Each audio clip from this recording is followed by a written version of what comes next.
Selamat siang semuanya. Jadi kami dari kelompok 4 kelas 12 IPA Luna. Hari ini kami ingin mempresentasikan video tugas kami tentang mewawancarai seorang suster.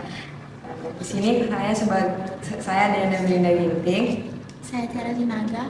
Saya Joni Desia. Saya Julian Sodowo. Saya Naya Olivia. Di sini kami akan mewawancarai 3 suster. Yang pertama ada suster Regina, Suster Rosa, Suster Jandro. Dan kami akan mempertanyakan 10 pertanyaan yang akan kami pertanyakan kepada suster-suster tadi. Di sini pertanyaan pertama, apa sih suster itu bercita-cita sebagai suster gitu? Awal pertama saya bercita-cita menjadi seorang suster itu saya masih kecil. Di situ ketika saya masih sekolah minggu sudah ada ketertarikan saya untuk menjadi seorang suster, dan saya tertarik itu karena saya melihat seorang suster yang melayani di depan di altar seperti itu. Jadi saya tertarik karena suster itu bisa membantu pastor seperti itu. Jadi ada keinginan saya seperti suster itu mau melayani pastor di depan, melayani umat juga seperti itu. Oleh karena itulah timbul niat dalam diri saya ingin menjadi seorang suster seperti itu, sehingga sampai saya SMP dan juga SMA masih ada cita-cita saya untuk menjadi seorang suster. Akan tetapi ketika saya SMA cita-cita saya itu sempat berubah berpaling, dan ketika udah mau tamat SMA lah saya kembali lagi ke cita-cita awal saya menjadi seorang suster, karena saya meniatkan kembali cita-cita saya yang sebelumnya menjadi seorang suster, yaitu untuk melayani umat dan juga melakukan pelayanan kepada sesama. Lalu saya nanti menjadi seorang suster. Jadi itulah yang membuat saya cita-cita menjadi seorang suster. Awal pertama saya menjadi seorang suster itu karena saya tertarik kepada seorang suster.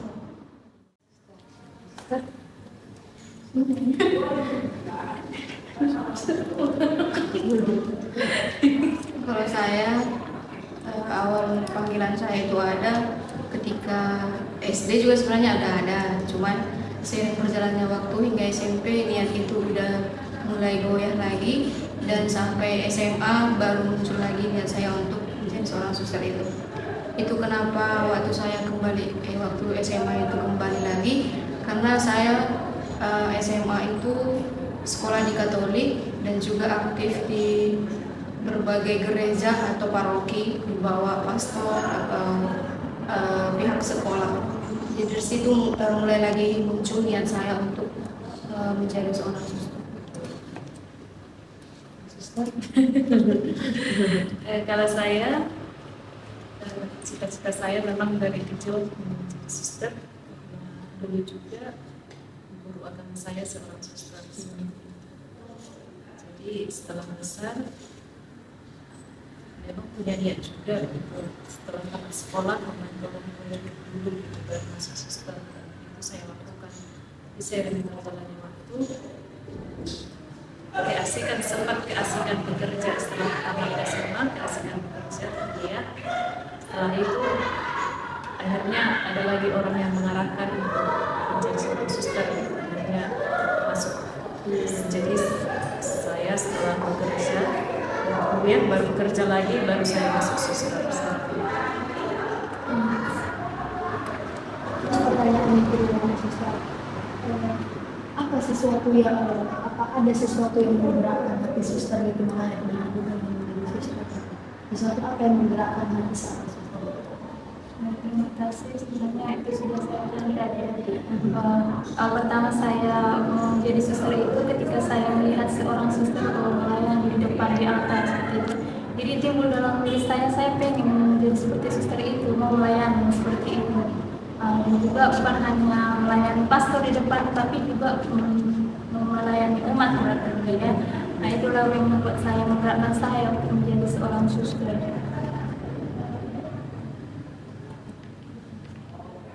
Berarti di sini dari menjadi suster tadi, keinginan menjadi suster itu atas faktor diri sendiri ya, faktor dari diri sendiri dan juga ada dari keluarga juga yang mendukung saya sehingga niat saya kuat menjadi seorang suster seperti itu. Sama dari diri sendiri dan juga semakin bersukacita karena ada dukungan langsung dari keluarga.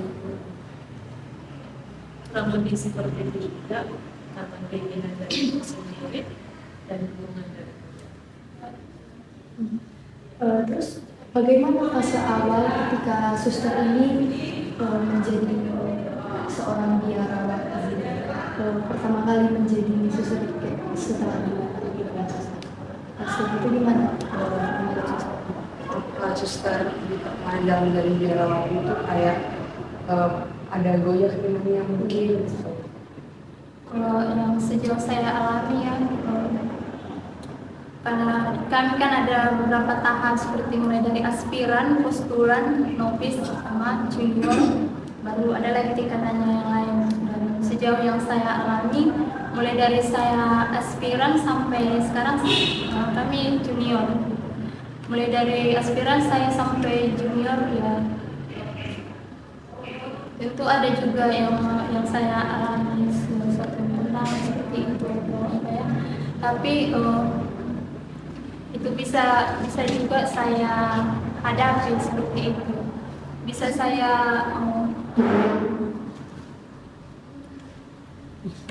saya atasi kalau ada masalah yang saya alami seperti itu dalam perjalanan panggilan saya mulai dari aspiran sampai sekarang masih bisa saya hadapi seperti itu.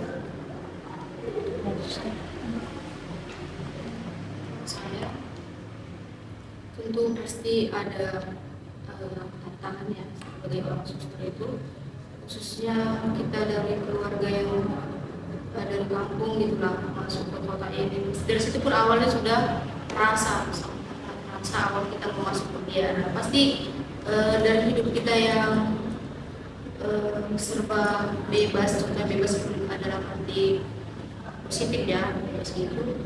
Tiba-tiba kita langsung hidup yang teratur dan juga semua sudah diatur oleh atasan kita, contohnya di kongregasi gitu lah, dengan peraturan-peraturan yang ada.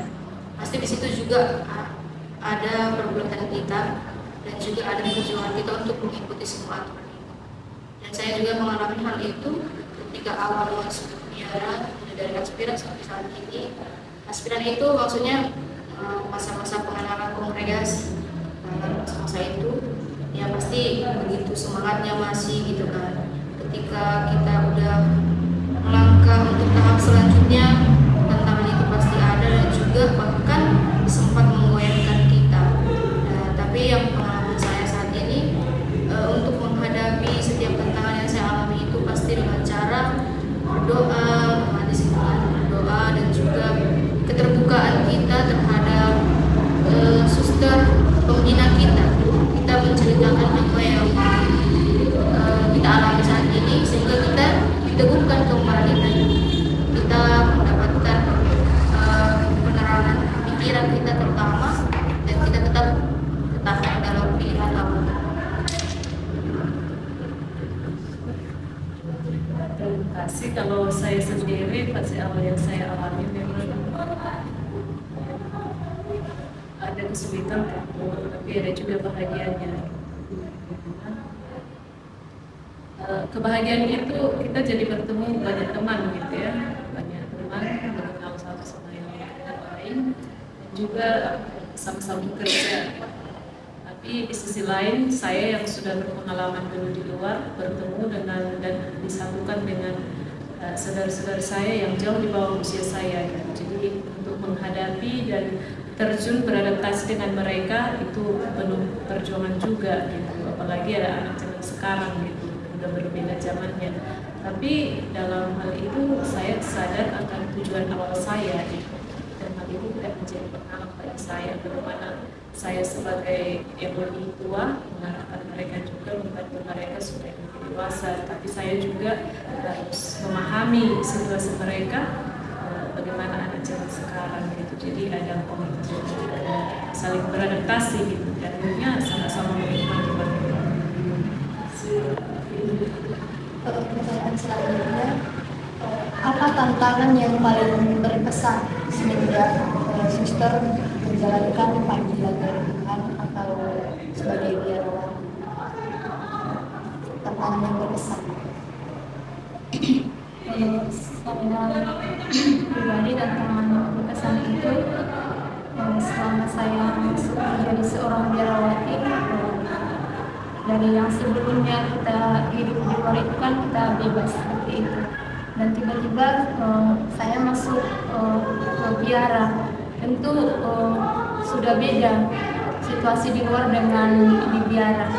Dan yang menjadi tantangan saya yang paling berkesan di biara ketika saya melakukan pekerjaan di biara.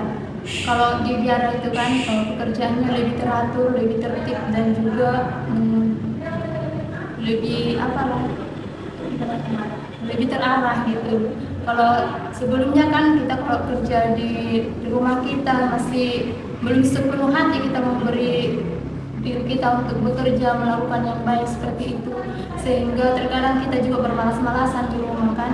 Dan ketika di biara kita menjadi lebih dibentuk bagaimana caranya juga kita melakukan pekerjaan itu dengan baik, tidak asal-asal seperti itu. Dan juga ada tantangan yang ada juga yang lain yang juga berkesan, seperti ketika jadwal bangun tidur seperti itu. Di situ kan kita dilatih untuk cepat bangun supaya lebih tertib kita. Memang di sebagian orang ada yang juga seperti itu jika dia di asrama, kan mereka sudah dilatih di asrama. Tapi saya pribadi belum mengalami seperti itu. Tapi disitulah saya juga semakin dilatih untuk lebih tertib dan juga lebih taat seperti itu. Dan juga tujuan saya lebih terarah, tidak semena-mena dan tidak lagi asal-asalan seperti itu. Untuk saya pribadi, tantangan yang paling mengesankan yang pernah saya alami dan sampai saat ini saya ingat, sama seperti suster ini yang terakhir itu, saat baru datang kita kesini kan tidur. Dan terkadang kalau kita ingat-ingat mau tertawa. Kalau di rumah kan kita bebas bangun jam berapa, siap bangun ngapain gitu kan. Kalau di sini jam tergantung komunitasnya. Kalau kebetulan di komunitas ini, tempat ini di Medan ini, jam doa kami itu jam 5.15. Kan bagi orang kita yang di luar itu kan pasti itu masih enak-enaknya tidur gitu kan.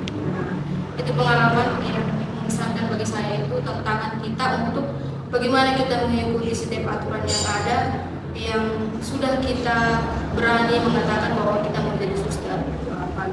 Pasti otomatis ada risikonya, ya salah satunya itu mengikuti setiap aturan yang ada. Nah, itu yang paling saya ingat sampai saat ini dan mungkin sangat berkesan bagi saya untuk bagaimana saya memprioritaskan waktu yang telah ditentukan biar. Kalau saya sendiri itu, kalau ketika saya di luar gitu sudah bekerja di kantor gitu, tapi tiba-tiba masuk ke biarawati, semuanya dimulai dari awal, dari dasar, bahkan dari mencuci piring, cuci pakaian, beternak, semua harus diajari gitu. Jadi suatu saat saya ambil tanggung jawab di bagian ternak gitu, memelihara ayam gitu. Itu satu tantangan. Ya, saya harus membersihkan kandang, kan bau kotoran banyak gitu, tapi itu harus saya lakukan. Itu salah satu juga pendidikan, di mana pelayanan itu tidak harus dari hal besar, tapi harus dari yang kecil, tapi dengan cinta yang besar gitu. Disitulah saya merasakan, oh ini ternyata dari hal yang kecil sebenarnya memelihara ayam coba gitu. Kalau mungkin dipikirkan secara apa gitu logika, masa sih memelihara ayam gitu ya, tapi di situ justru dilatih untuk bagaimana menjadi rendah hati, taat juga di situ diuji gitu. Jadi ya saya merasa mampu melakukannya. Itu memang tantangan, tapi dengan niat, kalau memang satu niat saya ingin menjadi suster gitu, semua pun apa yang diarahkan untuk kita kerjakan ya pasti akan dilakukan dengan tulus. Itu yang makanya dikatakan ya, pelayanan itu dimulai dari hal yang sederhana tapi cinta yang besar.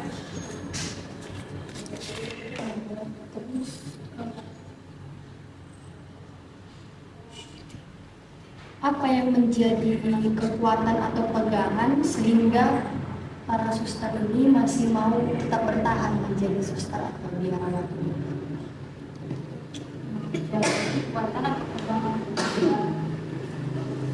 tetap setia berdoa, tekun berdoa, menjadi kekuatan kita dan juga penanya itu kita tidak dan juga terbuka terhadap sesama seperti itu. Apa yang kita alami kita terbuka, misalnya ketika kita mempunyai suatu masalah kita terbuka, dan kami juga di sini ada namanya suster pembimbing. Disitulah kita terbuka terhadap suster pembimbing kita apa masalah dan juga tantangan yang kita alami, dan disitulah kita dibantu juga untuk keluar dari masalah itu, kita dibantu menyelesaikan masalah itu. Dan tapi yang paling utama kita tetap berserah kepada Tuhan, berdoa seperti itu. Kita menyerahkan semua apa masalah yang kita alami, dan otomatis nanti dengan cara yang lain atau dengan bantuan yang lain secara tidak kita ketahui pasti ada jalan keluar yang membantu kita untuk keluar dari masalah yang kita alami. Sudah membuat kita juga, buat saya pribadi juga menjadi kuat dan juga tetap teguh dalam menjalani panggilan.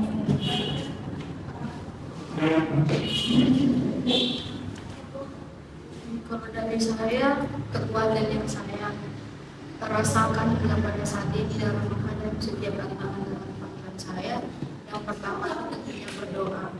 Berdoa adalah sumber semuanya, mengatasi setiap masalah yang saya alami. Dan yang kedua itu keterbukaan saat kita merasakan sesuatu yang mungkin kita merasa tidak sanggup lagi. Kita terbuka kepada pembimbing kita, rendah hati, dan juga mengolah permasalahan kita itu dan dalam bentuk refleksi dan juga penyadaran diri.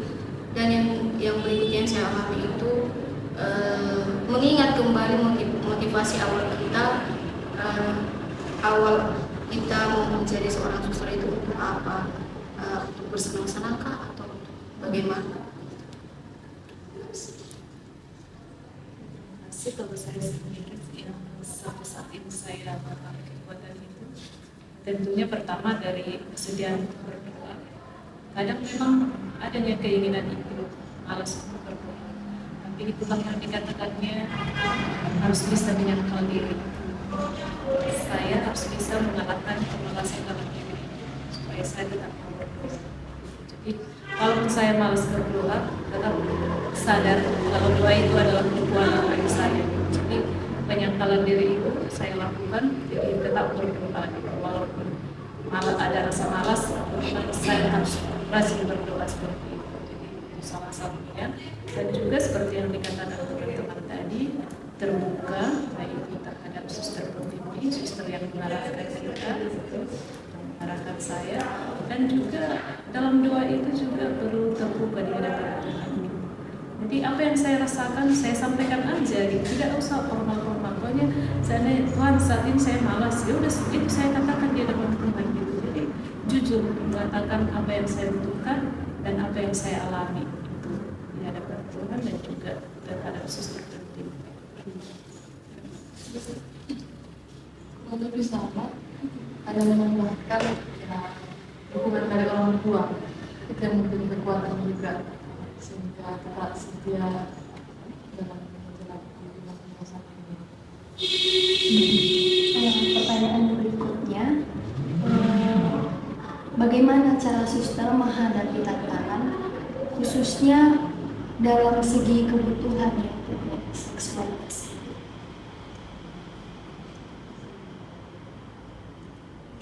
Bercanda.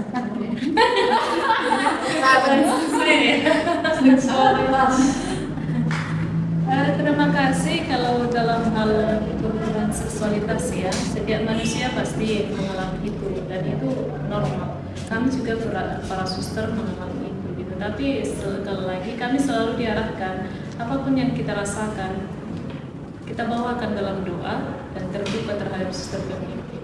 Jadi nanti suster pembimbing yang mengarahkan kami bagaimana yang kami alami, apa yang perasaan kami saat itu selalu kami sampaikan. Karena kami suster pembimbing itu hanya berbicara empat mata gitu. Jadi kita bebas menyampaikan apa saja yang kita alami gitu. Jadi diarahkan dan juga kalau seksualitas itu selalu disadari kalau itu setiap manusia memiliki dan itu perlu disyukuri bukan justru dilawan gitu ya. Jadi ketika kita mengalami itu, saya sendiri mengalami itu ya, saya mengambil suatu kegiatan.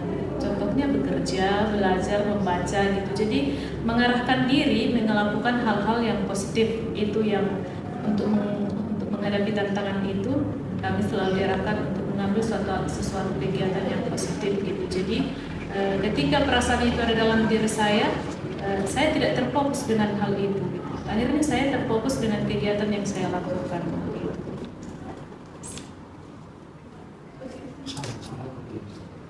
Gitu semua. Iya.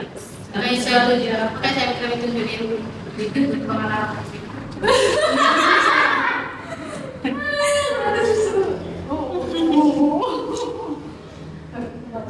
Pertanyaan selanjutnya, menurut suster apakah sebagai suster itu merupakan sebuah panggilan atau keputusan dari Tuhan?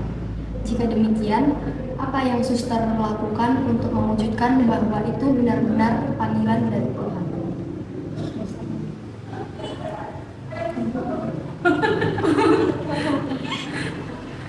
Baiklah, kalau panggilan kalau itu dikatakan itu juga dikatakan sebagai panggilan sekaligus keputusan. Kami dipanggil dan diutus. Jadi itu sebenarnya dua hal yang tidak bisa dipisahkan. Karena kami dipanggil baru diutus. Gitu. Jadi kalau hidup seorang biarawati itu kami rasakan sebagai panggilan dan juga sebagai keputusan.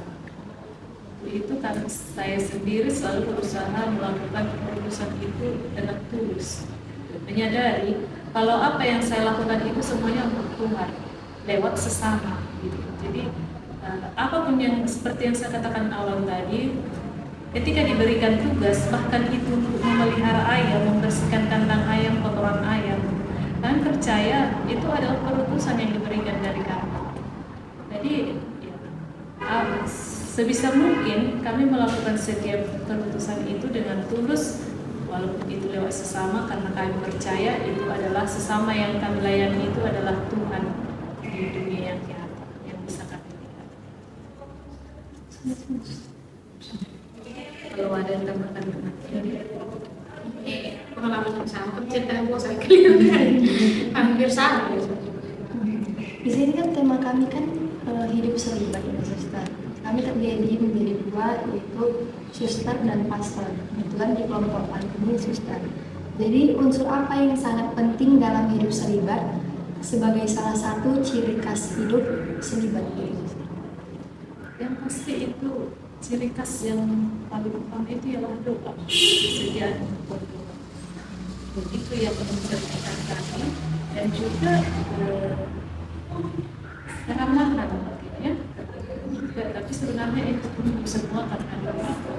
Di dalam doa itu kita selalu diarahkan bagaimana kita bersikap, apa yang harus kita lakukan, bagaimana mengerjakan pekerjaan itu di situ semua. Jadi satu ciri khas yang paling utama itu dalam hidup selibat maupun para suster itu adalah doa. Berdoa sedia, berdoa. Ini menurut pribadi suster sendiri, apa pesan untuk calon para biarawati atau pada kaum muda di zaman sekarang ini? Terima kasih. Kalau pesannya, yang pasti menjadi seorang suster itu sangat menyenangkan. Jangan takut, tetaplah semangat karena lewat hidup membiara atau hidup seorang suster, kita dapat melayani dan dapat merasakan kehadiran Tuhan dalam diri kita dan juga dapat diri sesama. Jadi buat teman-teman muda, mari bergabung bersama kami menjadi seorang suster yang pasti akan merasakan sukacita. Walaupun katanya miskin, tapi miskin bukan berarti tidak mempunyai, tetap mempunyai, tapi kita selalu lebih diarahkan untuk hal-hal yang surga.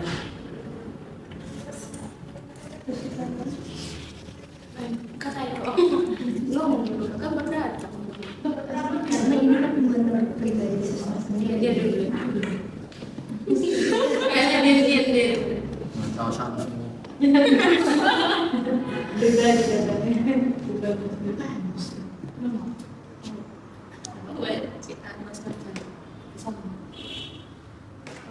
Dari saya pribadi,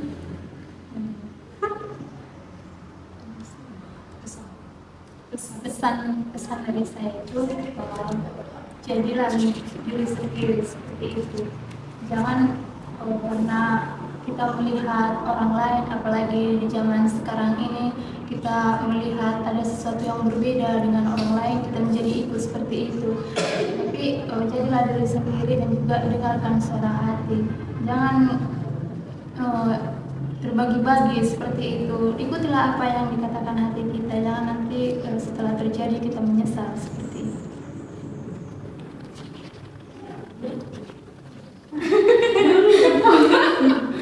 Baik, terima kasih. Kesan saya, kesan atau pesan gitu ya. Jadi seorang suster itu bahagia, sukacita, bahagia, dan pasti tentu ada yang tidak bahagianya.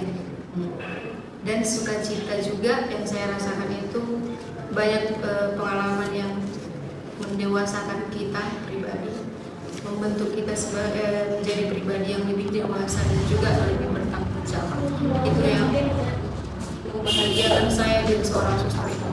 Dan untuk orang lain pasti tentunya bagi yang sudah berniat cita-citanya sebagai seorang suster itu semoga dipertahankan yang dan panggilannya dan jangan mendengarkan apa kata orang lain dan juga lebih baik merasakan dan mengalami sendiri itu lebih baik daripada mendengar kata orang.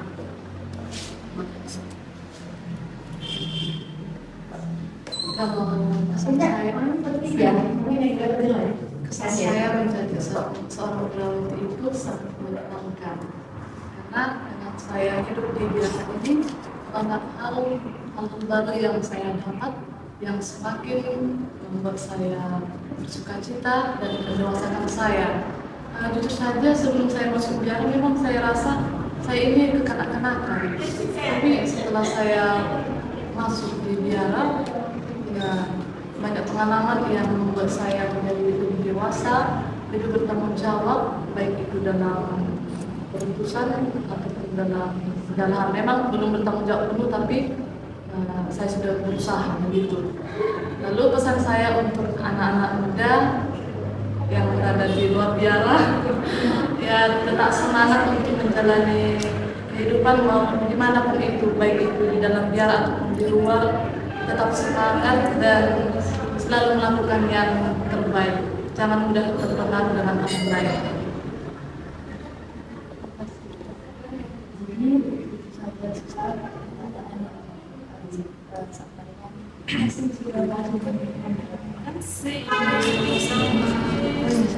Ada sih kami dari mau memberi